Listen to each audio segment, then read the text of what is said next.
আজকালকার দিনে বাসা বাড়িতেও কিন্তু অনেক ধরনের গাছ লাগানো হয়ে থাকে। অনেকে সৌন্দর্য বর্ধনের জন্য, অনেকে আবার রিফ্রেশমেন্টের জন্য গাছ লাগিয়ে থাকেন। সেই গাছ হতে পারে আউটডোর প্ল্যান্ট অথবা ইনডোর প্ল্যান্ট। আমাদের বাসাতেও কিছুটা গাছ লাগানো হয়েছে, কিছু মাটির মধ্যে আর কিছু পানির মধ্যে। ইনডোর প্ল্যান্টগুলোর কিন্তু যত্ন আত্তিও নিতে হয়, নইলে কিন্তু নষ্ট হয়ে যায়। যারা মনে করে থাকেন গাছ এনে লাগিয়ে নিলে কিন্তু হয়ে যায়, তা কিন্তু একদমই না।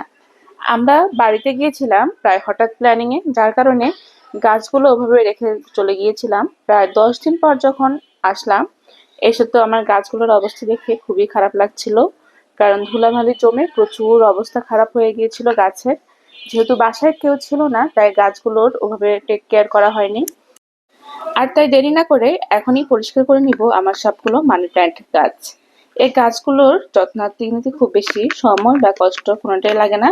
সপ্তাহে একবার করে আপনি এর পানিটা বদলে দিলেই কিন্তু গাছগুলো অনেকটা বেশি সতেজ থাকে এবং গাছের শিকড়ও পচন ধরে না। আর যদি গাছের আরো বেশি গ্রো করতে চান বা গাছের বৃদ্ধি আরো বেশি দেখতে চান, সেক্ষেত্রে লিকুইড যে ধরনের ভিটামিনগুলো ব্যবহার করা হয় মানি প্ল্যান্ট গাছে, সেগুলো ব্যবহার করতে পারেন। এতে করে গাছের গোড়া বা শিকড় অনেক বেশি মজবুত হয় এবং গাছের পাতাও কিন্তু অনেক বেশি সবুজ থাকে এবং সতেজ থাকে, হলদে হয়ে যায় না। প্রথমে আমি সবগুলো গাছ এখান থেকে আস্তে আস্তে বের করছি, যে ধরনের পটগুলোর মধ্যে আমি গাছ দিয়েছিলাম। আর বের করে প্রথমে যে পাত্রের মধ্যে গাছ লাগিয়েছি সেটা ভালো করে ওয়াশ করে নিচ্ছি। এরপরে কিন্তু গাছের যে শিকড় এবং পাতা সেগুলোকে আলতো হাতে পরিষ্কার করে নিচ্ছি। এতে করে ধুলাবালি জমে থাকা যে অংশগুলো সেগুলো একদমই পরিষ্কার হয়ে যাবে এবং গাছের পাতার মধ্যেও কিন্তু খুব একটা ক্ষতি হবে না। যদি আপনি ব্রাশ বা অন্য কিছু ইউজ করেন, সেক্ষেত্রে গাছের পাতা নষ্ট হওয়ার সম্ভাবনা আছে। আপনি খুবই আলতোভাবে যদি পরিষ্কার করেন, তাহলে কিন্তু গাছের কোনো ধরনের ক্ষতি ছাড়াই গাছগুলো আপনি পরিষ্কার করে নিতে পারবেন। আপনার ঘরে সামান্য একটু জায়গা থাকলেই কিন্তু আপনি অনায়াসে এ ধরনের মানি প্ল্যান্ট গুলো লাগাতে পারেন। এগুলো সৌন্দর্য বর্ধন, সাথে আপনাকে অক্সিজেন দিবে এবং রিপ্লেসমেন্টের একটা ব্যাপার থাকে। ছোটবেলা থেকে বাগান করা আমার ভীষণ পছন্দের। বিভিন্ন ধরনের গাছ লাগাতাম নার্সারি থেকে এনে। যখন দেশের বাইরে চলে গিয়েছিলাম, সেখানেও আমার ছোট কিছু গাছ ছিল, যেগুলো কিছু ইনডোর প্ল্যান্ট এবং কিছু বাইরে লাগানো হয়েছিল। কিন্তু মরুভূমির রোদ এবং বালির জন্য বেশিরভাগ গাছই কয়েকদিন পর পরই মরে যেত। তারপরও হাল ছাড়তাম না। প্রায় সময় আমার হাজবেন্ডকে ধরে নিয়ে যেতাম নার্সারিতে এবং চেষ্টা করতাম কিছুটা গাছ কিনে আনার জন্য। বিশেষ করে মরুভূমির দেশ আবুধাবি, দুবাইতে গাছের লাগানোর সময়টাই কিন্তু একদম শীতের কালে, শীতের সময়টা শুরুতেই যখন গাছ লাগাতাম, সেগুলো হয়তো 3-4 মাস স্টে করতো। কিন্তু জুন জুলাইতে কিন্তু ওখানে প্রচন্ড গরম থাকে, গাছ টিকতো না। সেক্ষেত্রে ওই সময় গাছ লাগানো সবাই অ্যাভয়েড করে থাকে। আর ওখান থেকে যখন আমি দেশে চলে এসেছি, প্রথম দিকে তো আসলে ব্যস্ততার জন্য খুব একটা এসব দিকে মনোনিবেশ করা হতো না। ফাইনালি এখন চেষ্টা করছি আবারও এদিকে একটু মনোনিবেশ করার জন্য, কারণ গাছটা আমার খুবই ভালো লাগে। আর এই যে মানি প্ল্যান্ট গুলো মোটামুটি আমার প্রায় সবগুলোই ওয়াশ করা শেষ। এখানে কিছু মানি প্ল্যান্ট সম্পূর্ণ পানিতে লাগানো হয়েছে, আর কিছু মানি প্ল্যান্ট কিছুটা বালি এবং কিছুটা পানির মধ্যে লাগানো হয়েছে।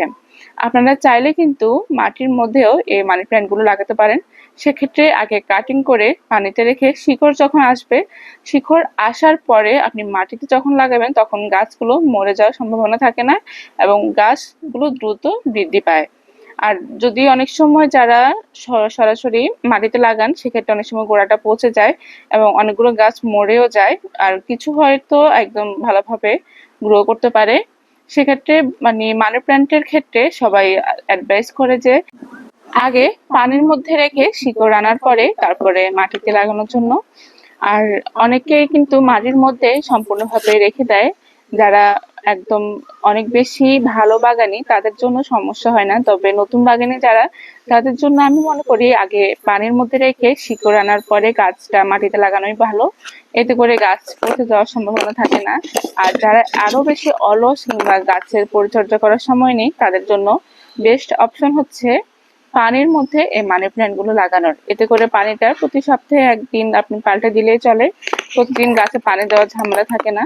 শুধু সময় পেলে একটুখানি স্প্রে করে দিলেও কিন্তু পাতাগুলো পরিষ্কার থাকে। যত্নার্থে ঝামেলা একদমই থাকে না এই ধরনের মানি প্ল্যান্টে। তো নতুন বাগানি থেকে পুরনো বাগানি সবারই পছন্দের শীর্ষে এখন এই মানি প্ল্যান্ট। বিভিন্নভাবে ঘর সাজানোর কাজে এখন এই সতেজ ভাব আনার জন্য এই ধরনের মানি প্ল্যান্ট গুলো লাগানো হয়ে থাকে।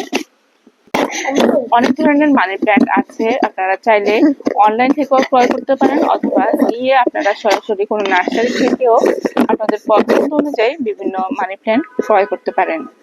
বিভিন্ন প্রাইস এবং বিভিন্ন ডিজাইনের শেপের বিভিন্ন প্রজাতির গাছ বা মানি প্ল্যান্ট আছে। অনেকগুলো ভ্যারাইটি নিয়ে কিন্তু এই মানি প্ল্যান্টের জগৎ। সেক্ষেত্রে আপনি আপনার পছন্দের উপর ডিপেন্ড করে কিন্তু বিভিন্ন মানি প্ল্যান্ট নিতে পারেন।